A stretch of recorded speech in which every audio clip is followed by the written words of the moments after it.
Bueno, para continuar con la exposición, entonces les vamos a dar la definición de extorsión.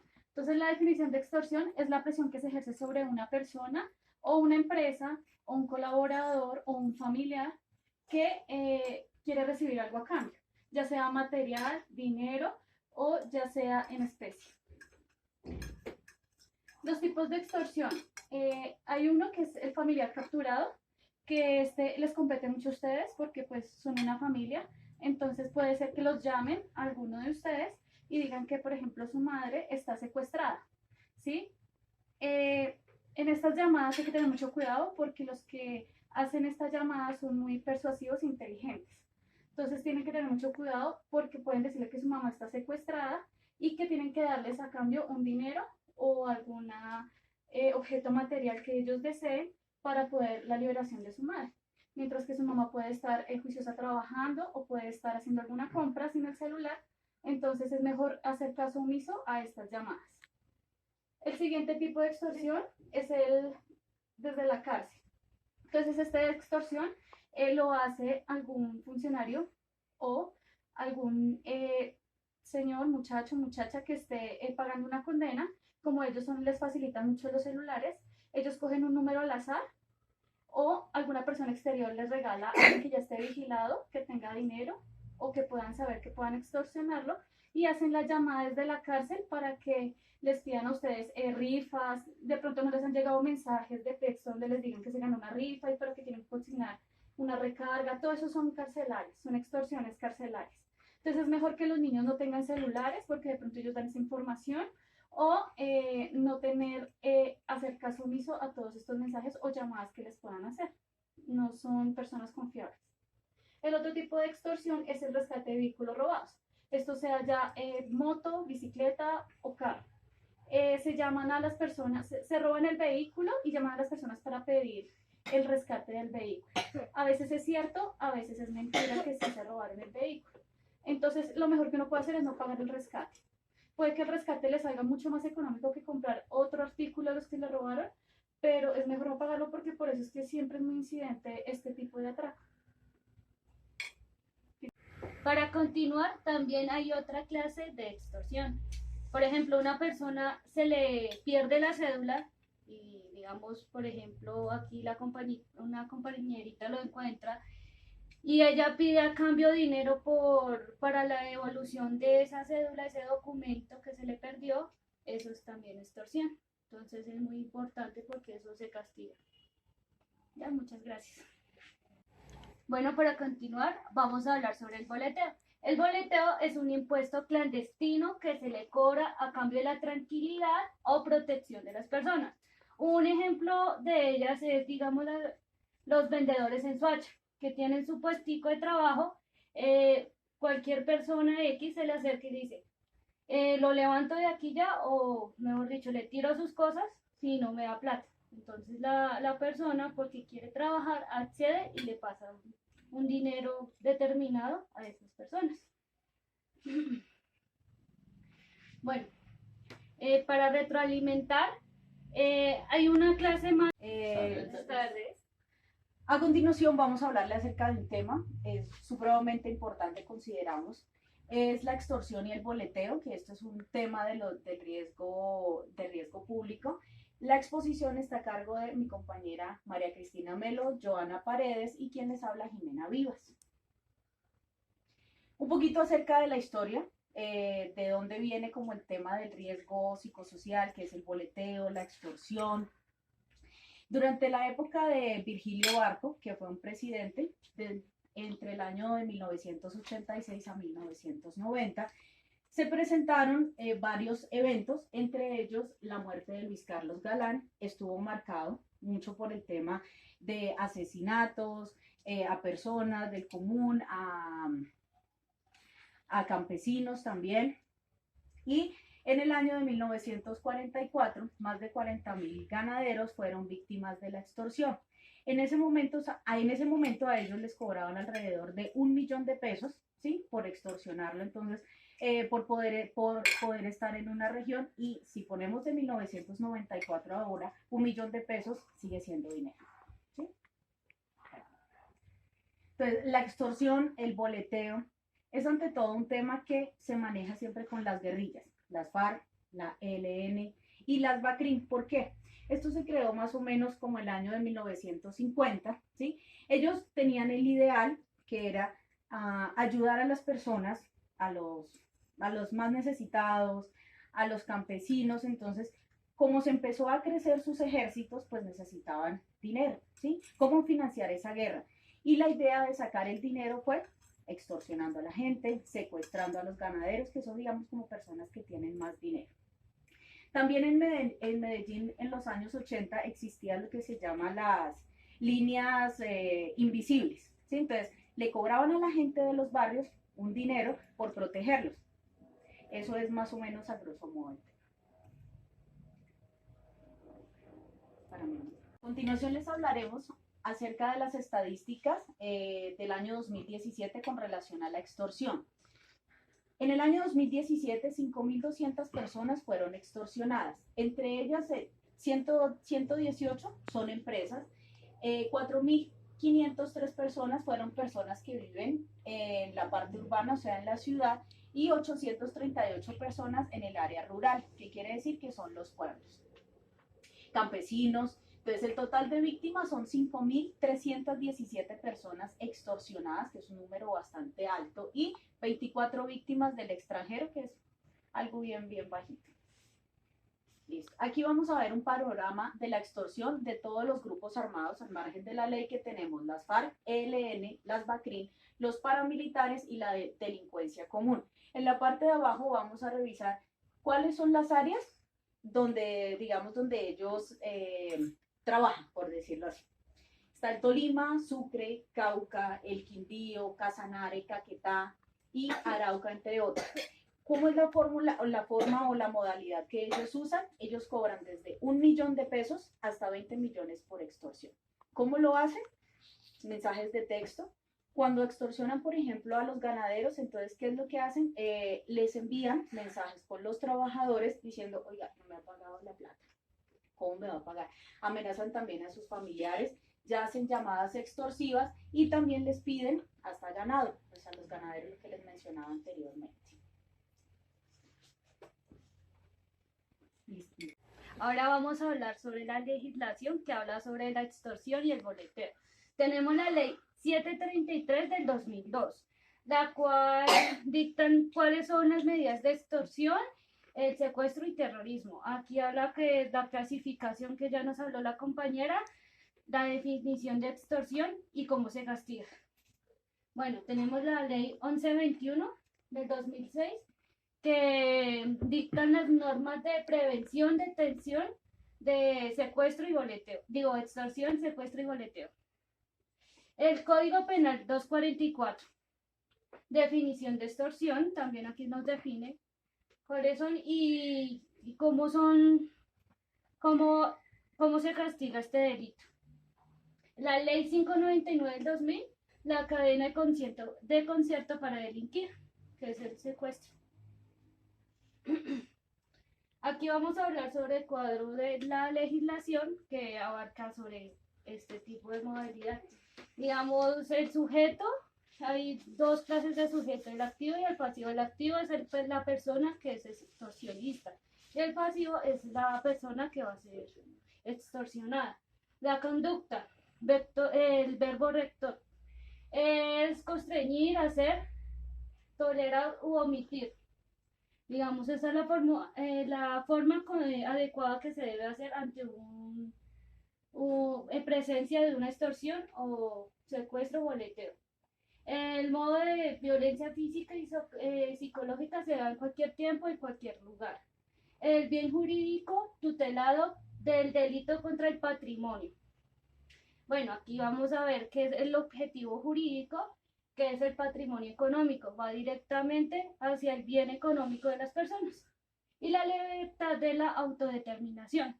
Estas personas que caen bajo, digamos, la trampa de la extorsión, esta persona solo puede centrarse en obedecer al extorsionista. El objeto de material es la persona. Cualquier bien común de la persona va afectado va a ser afectado. El beneficio propio o de un tercero. Digamos, estas personas que hacen este tipo de extorsiones y boleteos, va siempre, por ejemplo, como explicó la compañera al principio, digamos, los grupos al margen de la ley. Todas estas conductas que ellos hacen, que secuestros, boleteos, falsos mensajes de personas que no están secuestradas, todo esto con el fin de lucrarse. Bueno, el beneficio puede ser propio o para un tercero. La finalidad, provecho ilícito y utilidad o beneficio ilícito, como les había explicado. Los elementos normativos, provecho ilícito, utilidad ilícita, beneficio ilícito. Y los particulares son comisivos por acción o tipo de lesión. Bueno, las medidas preventivas para poder sentarse como familia y que lo puedan dialogar si se llega a presentar un caso de esos o para evitar que suceda un caso de estos es poder capacitar a los demás familiares que no se encuentren aquí, ¿sí? Que los conozcan, que tengan acceso a sus números telefónicos, a su dirección o a su vida personal. Moderar la información personal en redes sociales. Entonces, si ustedes tienen algún menor de edad en la familia, estar muy pendiente de lo que los chicos hacen, sobre todo los adolescentes, que en esta época son muy tercos y publican toda la vida personal y toda la vida que tienen en familia o afuera, o escolar. Realizar la respectiva denuncia a la Policía Nacional si llega a suceder este caso. Colgar el teléfono si los llegan a llamar, no prestar caso omiso y de una vez llamar a la policía a colocar la denuncia. Y poder ustedes reunirse y sería súper chévere que reunieran a los demás familiares o si tienen alguna visita y explicarles la importancia que tiene poder prevenir esto para que a ninguno de ustedes les vaya a suceder nada. Les queremos agradecer mucho por la atención de esta capacitación. Entonces, si quieren, ahorita va a venir 2 minuticos para si alguno tiene alguna inquietud o alguna duda y la podamos resolver, ¿vale? ¿No? Cuéntame. Bueno, yo quiero saber, digamos, la cantidad de tiempo que le dan a una persona que comete una extorsión. Pues cuando lo cogen, cuánto tiempo está en la cárcel y si es algo que es cancelable. O sea, si pueden darle casa por cárcel o algo así. Bueno, yo le respondo esa pregunta. Según la resolución, dependiendo del tipo de extorsión, va de 3 años de cárcel en adelante. Y pues esto no es negociable, no les dan casa por cárcel. Entonces, digamos, tendría que conseguirse un abogado, pero súper excelente o... Mucho dinero. ¿Alguno tengo de otra pregunta. Cuenta.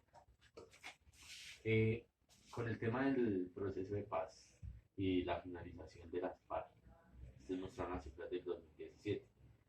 Respecto del 2017 al 2018, o sea, que se acabó el tema de las FARC, ¿hubo una reducción o sigue igual? De hoy en día, pues no solo los grupos al margen de la ley hacen esos tipos de extorsiones. Como habíamos dicho, hay personas que están dentro de la cárcel, hacen esto. Digamos, los grupos que se están armando ahorita, cuando se abolió todo esto con el Tratado de Paz, surgieron otros grupos. Ellos están empezando a hacer extorsiones. Entonces, no creo que haya tanta diferencia en eso. Yo tengo otra pregunta. Digamos, las personas que están en la cárcel, cuando hacen ese tipo de cosas, ¿los castigan más dentro de la cárcel o...? No, porque es muy difícil saber qué persona llamó dentro del establecimiento que estén encarcelados.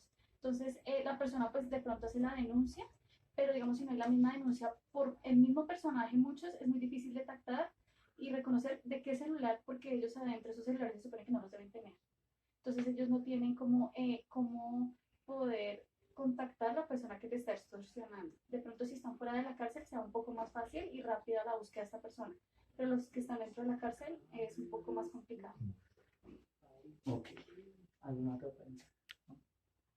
Listo. ¿Les quedó claro súper la capacitación? Sí, señora. ¿Alguno de la familia le ha sucedido algún evento de extorsión?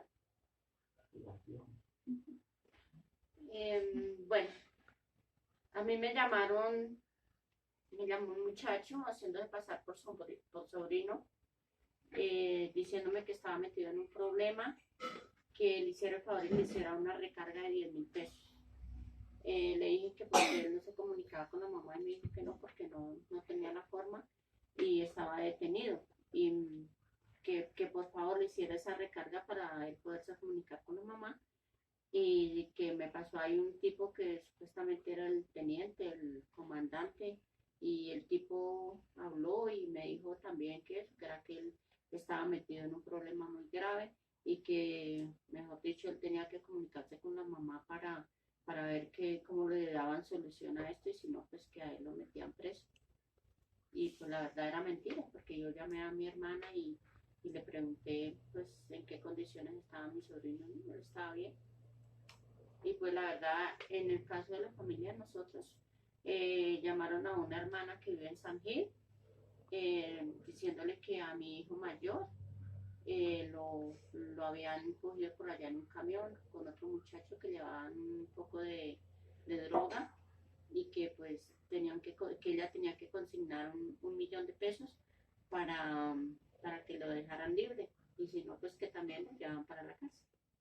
¿Y los consignaron el dinero? No, pues la verdad, yo tampoco le hice la recarga al muchacho, pues porque yo le comenté a mi esposo. Y mi esposo dijo, no, que se va a poner a hacerle recargas por allá sin saber a quién.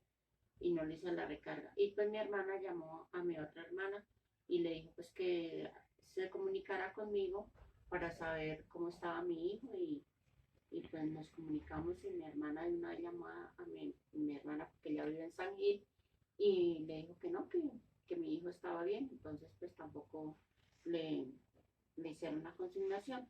Otra hermana que vive pues acá cerca de la casa, a ella la llamaron también que tenía que consignar 100.000 pesos porque también le dijeron que un sobrino, el nombre completo y todo, que también estaba metido en un problema y que si no consignaban esos 100.000 pesos, pues también que también lo llevaban a la cárcel. Entonces, pues mi hermana, ella sí iba a consignarlos, sino que ella llegó y antes de irse a consignarlos, él pues llamó a mi sobrino y mi sobrino le dijo que no estaba bien. Entonces, pues tampoco se le hizo esa consignación. Entonces, pues es algo aterrador porque uno dice, bueno, o sea, uno a veces se pone a averiguar, bueno, debido a quién hará eso o qué, y pues la respuesta siempre que le dan a uno, no, eso es de las cárceles. Pero si una persona en una cárcel no tiene contacto, en el caso, por ejemplo, de nosotros, ¿sí? Nosotros pues, no tenemos contacto con la gente que está en la cárcel, ni la gente que está en la cárcel con nosotros, entonces, ¿por qué? Y es que dan nombres concretos, porque en el caso, por ejemplo, de que la llamada que me hicieron a mí, me dijo, habla con su sobrino Carlos. En el caso de mi hermana, la de San Gil, le dijeron, su sobrino Manuel está en un problema. Y lo mismo a mi otra hermana también, le dijeron, Brian Rojas está en un problema, entonces necesitamos que consigne ya 100.000 pesos. Entonces, pues uno la verdad ahí no entiende por qué pasa eso. Pues como habíamos dicho antes, es que lo que pasa que, digamos, por ejemplo, el Facebook o todas las redes sociales, nosotros cometemos el error de colocar toda la información de nosotros ahí en las redes sociales. Por ejemplo, yo vivo en tal lado, mis hermanos son tales, tales y tales. Ahí colocan nombres completos de los hermanos. Trabajo en tal sitio, hoy me fui de vacaciones, hoy hice tal cosa. Todas esas cosas hacen que pues el delincuente tome en cuenta de quién es el hermano, usted dónde frecuenta, todo eso. Y también hay personas que supuestamente en las calles aparecen, digamos, por ejemplo, están regalando SIM-cards. Entonces tiene que llenar este formulario, tiene que colocar referencias, parentescos, todo eso lo toman. Y es donde recolectan toda esa información para más adelante extorsionarlos. Por eso que es importante no dar información personal ni familiar. Sí, porque en el caso, por ejemplo, de mi hermana, pues a mí la verdad, cuando me llamaron, nomás me dijeron, me hablaron de mi sobrino Carlos. Pero en el caso de mi hermana, sí, de la de San Gil, sí le averiguaron, le preguntaron que cuántos hermanos tenía Manuel, que qué hacían los hermanos de Manuel, que qué hacía el papá, la mamá de Manuel y todo. Y ella pues se puso a dar información. Mi otra hermana le dijo, no, no haga eso, que para qué se ponía a dar información de ellos y si igual pues ella no vivía acá, ella vivía en San Gil. Entonces pues sí, de pronto lo que usted dice es cierto. Hay personas pues que saben de pronto la vida de uno, la situación de uno y pues la comentan con otras personas, no sé.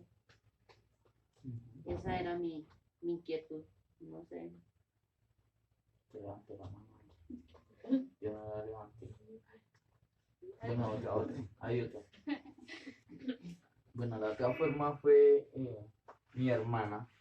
La llamaron y le dijeron que la factura de ella no la había cancelado, entonces que aparecía en mora. Creo que ella ya la había pagado, pero entonces de ahí a ella la hicieron ingresar un código porque para ellos, según ellos, no aparecía cancelada. Entonces, mediante ese código y un número, ellos lo deletrean. O sea, usted no le dicen, no, envíe tal código a tal número, sino ellos le dicen a uno, anote tal número y se lo comienzan a dictar uno por uno. ¿Sí? La cantidad de números son 10 números y es el número del celular al que se le va a hacer la recarga con un plan, eso no es, Con un Con un plan plan no, postpago. es un plan prepago o es un plan postpago, sino que ese tipo de recargas se montan directamente a la en la factura. factura.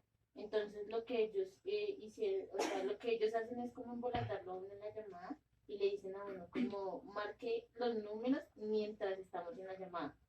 Y le van diciendo a uno número por número y ya uno envía el mensaje y le dicen bórrelo y espere que le envíen a aceptar o rechazar y usted va a aceptar y ese también lo borra. Y ahí ya queda su factura, Al día. que ya queda su pago subido. Y ahí le dicen a uno que si tiene otros familiares que también sean claros y paguen un plan postpago. Y ahí fue donde pues lastimosamente yo y no de mis otros dos hermanos. Bueno, y lo otro es que dentro de, pues a mí esa parte sí me parece algo compleja. Con el solo número uno ingresa al plan que uno tiene y ahí le dan la fecha de pago, la fecha de corte y de todo eso esa gente se valió pues es algo confiable, ¿no? Entonces a usted por ejemplo a mí me dijeron, no, es que su fecha de pago es tal, su fecha de corte es tal, pero usted pagó tal día, pero entonces por lo que se demoró en el pago no aparece realizado, entonces hay que hacer esto y esto, lo que acaba de hablar mi hermana, y pues cuando uno se da cuenta, pues no sé, en la factura se ve Se ve reflejado en el descache, pero entonces a uno le dictan los 10 números, pero se lo dictan número por número, a usted nunca le van a dar el número completo, eso fue lo que pasó.